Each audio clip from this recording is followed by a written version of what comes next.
నమస్తే, welcome to reflection news. నేను మీ journalist Siddhu. శ్రీరాముడు వచ్చాడు, శ్రీకృష్ణుడు వచ్చాడు, విక్రమాదిత్యుడు వచ్చాడు, రాజరాజ చోళుడు వచ్చాడు, మహారాణా ప్రతాప్ వచ్చాడు, ఛత్రపతి శివాజీ మహారాజ్ కూడా వచ్చాడు.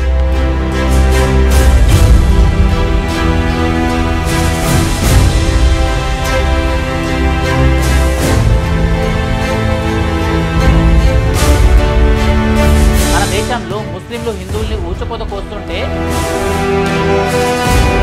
మన దేశంలో నిజాయితీ పరులు ఉన్నట్టే దేశంలో ఉంటూ దేశాన్ని వెనుపోటు పొడిచే మూర్ఖులు దొరుకుతారు. అయితే అల్లూరులా బాణం పట్టినవాడో భగత్ సింగ్లా బాంబు చుట్టినవాడో కాదు. మన దేశంలో నిజాయితీ పరులు ఉన్నట్టే దేశంలో ఉంటూ దేశాన్ని వెనుపోటు పొడిచే మూర్ఖులు దొరుకుతారు. దొంగలు, దోపిడీదారులు, ఎందరెందరో పనికి మాలిన దిక్కు మాలిన వారు కూడా ఎక్కడ పడితే అక్కడ కలుగులో ఎలకల్లా దొరికేస్తూ ఉంటారు. అయినా కూడా ఇండియా అనబడుతున్న మన సనాతన భారతదేశం వేల ఏళ్లుగా ఎలా విజయవంతంగా జెండాని రెపరెపలాడిస్తూనే ఉంది అన్నది మనం తెలుసుకుందాం. మన దేశం నుండి గుళ్ళు గోపురాలను కూల్చి బంగారం, వజ్రాలు, బోలెడు సంపదలు దోచుకుపోయిన ముస్లిం దండయాత్రికులు ఇప్పుడు ఏమైపోయారు? మొహమ్మద్ ఘజనీ, ఘోరీల వంటి ఘోరాది ఘోరమైన రాక్షసులు తాము దోచిందంతా ఎవరికి వదిలిపెట్టి వెళ్ళిపోయారు? మన దేశాన్ని వందలేళ్లు పరిపాలించిన విదేశీ ముస్లిం ఆక్రమణదారుల ఆయా దేశాలు ఇప్పుడు ఎలా ఉన్నాయి? మన మీదకి కత్తులు పట్టుకుని వచ్చిన ఆనాటి మతోన్మాదుల దేశాలు ఇప్పుడు ఇండియాలో సగం కాదు కదా, పావు వంతు కూడా ఆర్థికంగా వెలిగిపోవడం లేదు. ఇండియాను ముస్లిం ఆక్రమణదారులే కాదు, యూరోపియన్ ఇన్వెడర్స్ కూడా పీల్చి పిప్పి చేశారు. 200 ఏళ్ళు తెల్లోళ్ళు జలగల్లా మన రక్తం జురుకున్నారు. అయినా స్వతంత్రం వచ్చిన కేవలం 70 ఏళ్లలో ప్రపంచంలో 5వ ఆర్థిక వ్యవస్థగా అవతరించాం. ముస్లింలు, క్రిస్టియన్లు హిందూ దేశమైన హిందుస్థాన్ మీదకి వచ్చి దొరికిందంతా దోచుకెళ్లారు. తమ మతాల్ని ఇక్కడ వదిలి వెళ్లారు.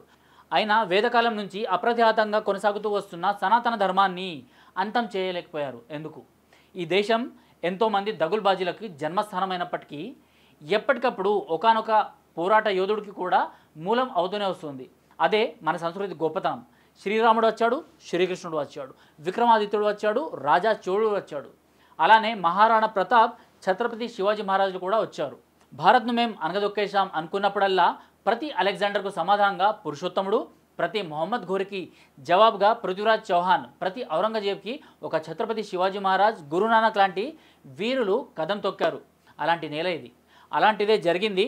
చరిత్రలో మరో సినిమా రిపీట్ అయింది 1857లో. 1857 అనగానే మీకేం గుర్తుకొచ్చింది? మొదటి స్వాతంత్ర సంగ్రామం కదా.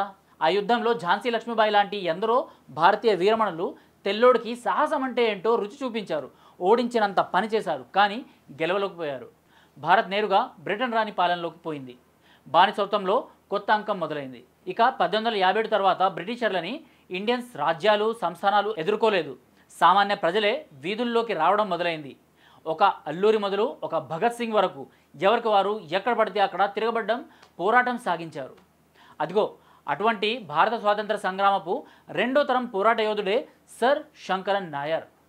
బ్రిటిషర్ల మీద భారతీయుల తిరుగుబాటు చేసిన 1857వ సంవత్సరంలోనే దక్షిణాన కేరళలోని పాలక్కడ్లో పుట్టిన ఆయన ఉత్తరాన ఉన్న పంజాబ్ రాష్ట్ర చరిత్రలో శాశ్వతంగా నిలిచిపోయారు. ఇప్పుడు ఉత్తరం, దక్షిణం, ఆర్య, ద్రవిడ అంటూ పిచ్చి పిచ్చి మాటలు మాట్లాడుతున్న పాపిష్టి పిండాలు ఆయన గురించి తెలుసుకుంటేనే సగం ఆయాసంతో చచ్చిపోతారు. సరిగ్గా ఒకవైపు మంగళ పాండే లాంటి దేశభక్తులు తెల్లవాడిపైన పెద్ద ఎత్తున తిరుగుబాటు చేసి భరతమాతకు రక్త తర్పణాలు చేస్తుంటే ఎందరో దేశభక్తులు ప్రాణాలు విడిచిన 1857లోనే శంకరన్ నాయర్ భూమి మీదకి వచ్చారు. అయితే అల్లూరులా బాణం పట్టినవాడో భగత్ సింగ్లా బాంబు చుట్టినవాడో కాదు ఈ నాయర్. ఆయన స్వాతంత్ర ఉద్యమం బ్రిటిష్ వాళ్ళ కోర్టులోనే కొనసాగింది. తెల్లవాడి ముందు నల్లకోటు వేసుకొని శంకరన్ నాయర్ చారిత్రక యుద్ధం ఒంటరిగా చేశాడు. అదే ఇప్పుడు అక్షయ్ కుమార్ నటించిన కేసరి 2గా మన ముందుకు వస్తుంది. 2014లో మోదీ హస్తినాపురానికి చేరుకున్నాక కొత్త రణరంగం మొదలైంది. ఆయన కృష్ణుడిలా సారథ్యం చేస్తుంటే గాంధీవాలు ఎక్కువ పెడుతున్న అర్జునులు ఎందరో. వారిలో కొందరు బాలీవుడ్లో కూడా వీరవిహారం చేస్తున్నారు. మొన్నటికి మొన్న ఛావాతో చేవను చాటింది హిందీ సినిమా రంగం. ఛత్రపతి సంభాజీ మహారాజ్ ఎవరో మనకు లక్షల పుస్తకాలు చదివినా కూడా చెప్పలేని విధంగా బలంగా బలీయంగా చాటి చెప్పింది. ఛత్రపతి సంభాజీ మహారాజ్ లానే ఇప్పుడు మరో పోరాట యోధుడిని జాతికి పరిచయం చేయబోతుంది కేసరి 2. కేసరి పేరుతో కొన్నాళ్ళ క్రితం అక్షయ్ కుమార్ హీరోగానే ఓ సినిమా వచ్చింది. అందులో సారాగరి అనే యుద్ధం కళ్ళకు కట్టారు. కేవలం 21 మంది సిక్కు వీర జవాన్లు 10,000 మంది వారాహమూకుల్ని అంటే ఆఫ్ఘన్కి సంబంధించిన రాక్షసుల్ని ఎలా ఎదుర్కొన్నారో తెరకెక్కించారు.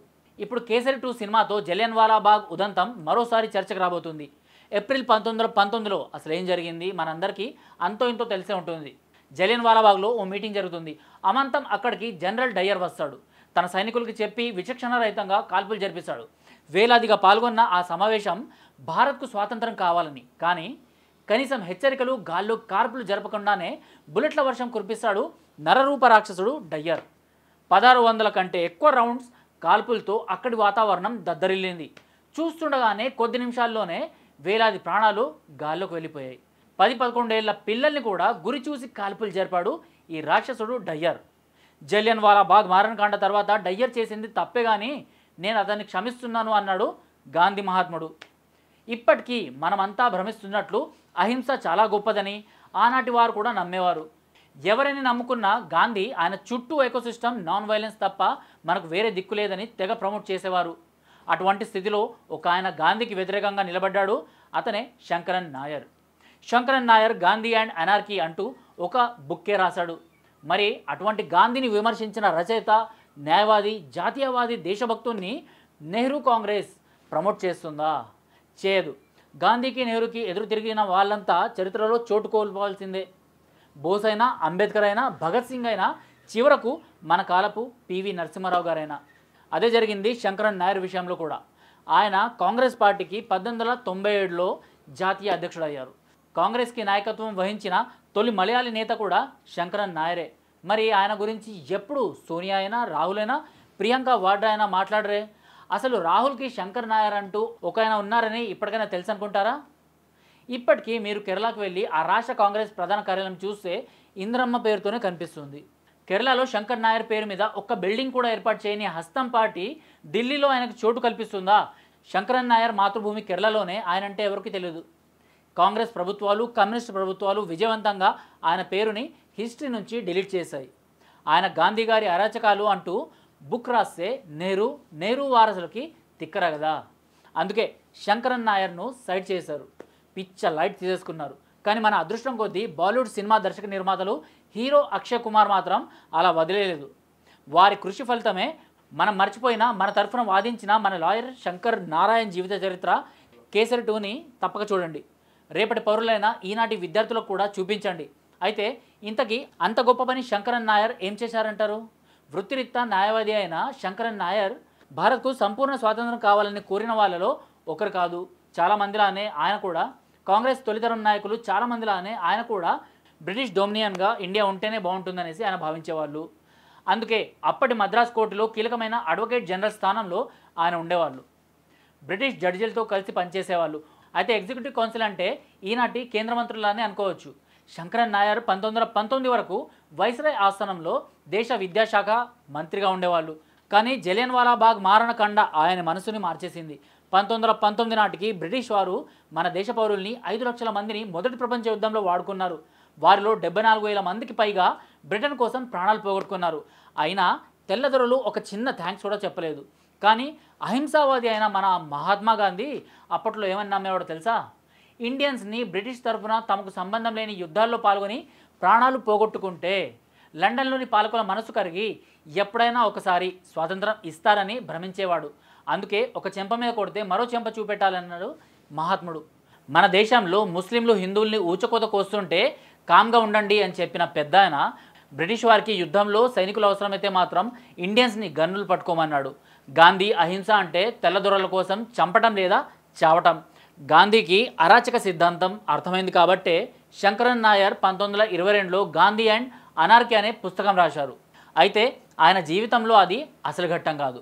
శంకరన్ నాయర్ చరిత్రలో బ్రిటిష్ కోర్టుల్ని కూడా గడగడలాడించిన ఒకే ఒక్క ఇండియన్ లాయర్గా మిగిలిపోయారు. ఆయనకు తెల్లోళ్ళు ఇచ్చిన పదవి, సర్ అన్న బిరుదు వగేరా వగేరా అన్ని వదిలి జలియన్వాలా బాగ్ కేసులో నేరుగా బ్రిటిష్ సింహాసనంతోనే పోరాటానికి దిగాడు. జనరల్ డయ్యర్ భారతీయులపై కాల్పులు జరపడాన్ని కోర్టులో సమర్థించుకున్నాడు. అతడికి వ్యతిరేకంగా ఆనాటి రాజ్యాంగబద్ధమైన న్యాయ వ్యవస్థకు లోబడే శంకరన్ నాయర్ కేసును వాదించారు. ఆయన ఒక్కడి పట్టుదల సోకాల్డ్ సూర్యుడు అస్తమించని 1919 నాటి బ్రిటిష్ సామ్రాజ్యపు ఒళ్ళు బలుపు అంచగలిగింది. ఎలా? శంకరన్ నాయర్ ఏం చేశారు? ఆయుధం పట్టకుండా, అహింస అంటూ జనాల్ని పక్కదోవ పట్టించకుండా, అంటే కొంతమంది చేశారు కదా, అలా పట్టించకుండా ఆయన చేసిన న్యాయబద్ధమైన, చట్టబద్ధమైన పోరాటమే సోకాల్డ్ సూర్యుడు అస్తమించని 1919 నాటి బ్రిటిష్ సామ్రాజ్యపు ఒళ్ళు బలుపు అంచగలిగింది ఎలా? శంకర్ నాయర్ ఏం చేశారు? ఆయుధం పట్టకుండా అహింస అంటూ జనాల్ని పక్కదోవ పట్టించకుండా ఆయన చేసిన న్యాయబద్ధమైన చట్టబద్ధమైన పోరాటం ఏ విధంగా ముగిసింది? కేసరి 2 సినిమాలో మనం ఇంకా తెలుసుకోవచ్చు. ఇంకా ఆసక్తి ఉంటే the case that shook the empire అనే బుక్ చదివి కూడా తెలుసుకోవచ్చు. ఆ పుస్తకం ఆధారంగానే Kesari chapter 2 the untold story of Jallianwala Bagh రూపొందించబడింది. అంతకంటే ముందు మనమైతే బ్రిటిష్ సామ్రాజ్యాన్ని కుదిపేసిన ఆ కేసుకి అది విజయవంతంగా వాదించి శంకర్ నాయర్కి జై కొడదాం. మళ్ళీ ఇంకో టాపిక్తో మీ ముందరుంటా. టిల్ దెన్ జై హింద్, జై భారత్.